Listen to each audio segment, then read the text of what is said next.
弟兄姊妹平安，今天是2024年的4月30号。今天的经文是诗篇80篇，以赛亚书32章第9节到20节，雅各书第3章17节到18节。今天要跟大家分享的主题是智慧的果实。基督徒的生命是一种见证，从新约圣经保罗的观点来看是果实，事实上旧约也是这样。昨天的经文以赛亚书第5章，我们提到了葡萄园之歌。上帝后悔赐福给以色列选民，枉费上帝为葡萄园所做一切的努力，所结的果子却是又酸又坏的果实。我们也引用了加拉太书5章的经文，谈到了圣灵的果实。但是牧师还是必须要提醒的，那个果子只有一个，就是基督徒的生命，但是所展现出来的特质却有许多，事实上不止9种。基督徒应当被圣灵给充满改变，能够活出更美好、更整全、更多样性的生命，因为那就是上帝的生命。那如果没有这样的生命，基督徒将必须要面对上帝的审判。只有能够有这种复兴的生命，才能够被更新，被上帝所喜悦。以赛亚书32章第9节到20节的经文这样来提到，就是审判和复兴。无忧无虑过着安逸生活的妇女们吧，你们要留心听我的话。现在你们也许安逸，但是明年这个时候你们要焦虑了，因为没有葡萄可以收成。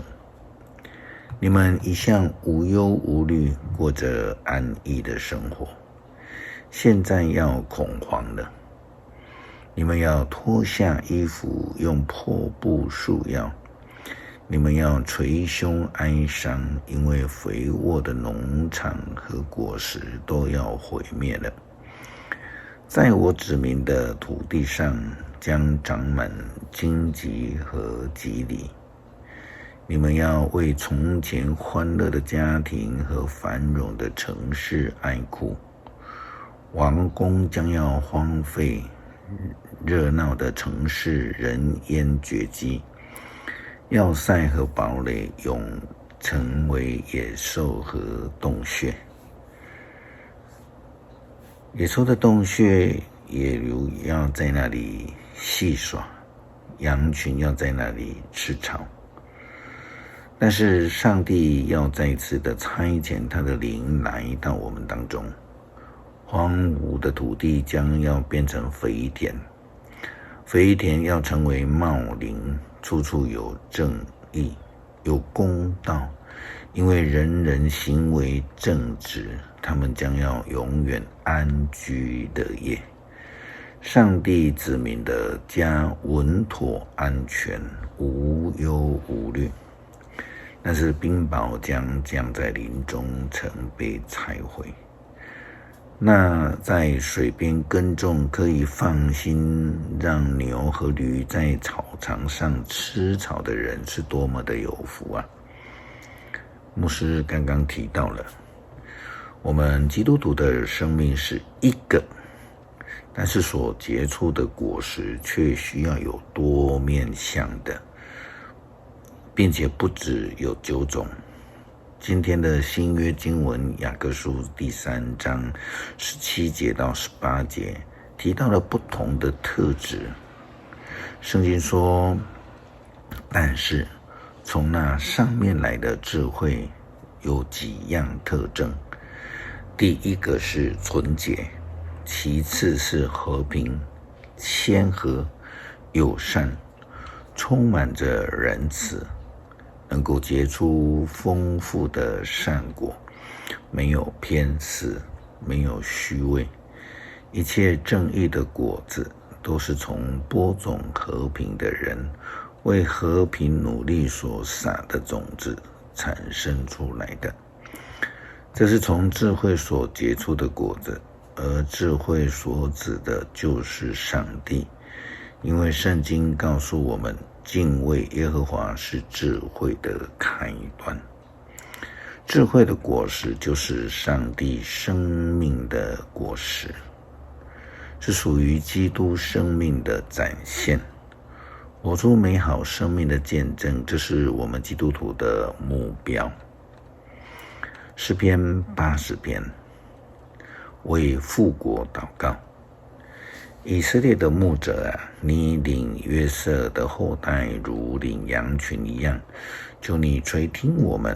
坐在基路伯宝座上的主啊，求你发出光来，在以法莲、便雅悯、玛拿西的面前，求你彰显你的大能，求你来救我们。上帝啊，求你复兴我们，求你显示慈爱，我们就能得救。主上帝万军的统帅啊，你不满你子民的祷告要到几时呢？你使我们拿眼泪当饭吃，给我们喝一大杯的泪水。你让那个在我们领土上征战，我们的仇敌任意愚弄我们。上帝万军的统帅啊，求你复兴我们，求你显示慈爱，我们就能够得救。你从埃及带出一棵葡萄树，你赶走一族，把这树栽上。你为它开垦了一片土地，它的根深深的扎入，且蔓延到这地。它的阴影遮盖了群山，它的枝条遮盖了高大的香柏树，树枝伸展到地中海，树根延展到幼发拉底河。你为什么要拆掉它的篱笆，任凭过路人偷摘它的葡萄？为什么让林中的野猪来蹂躏它，荒山的野兽来吞吃它？上帝万军的统帅啊，求你回心转意，从天上俯视我们，拯救你的子民。求你来照顾你亲自栽种的葡萄树，就是你培植的这么茁壮的幼树。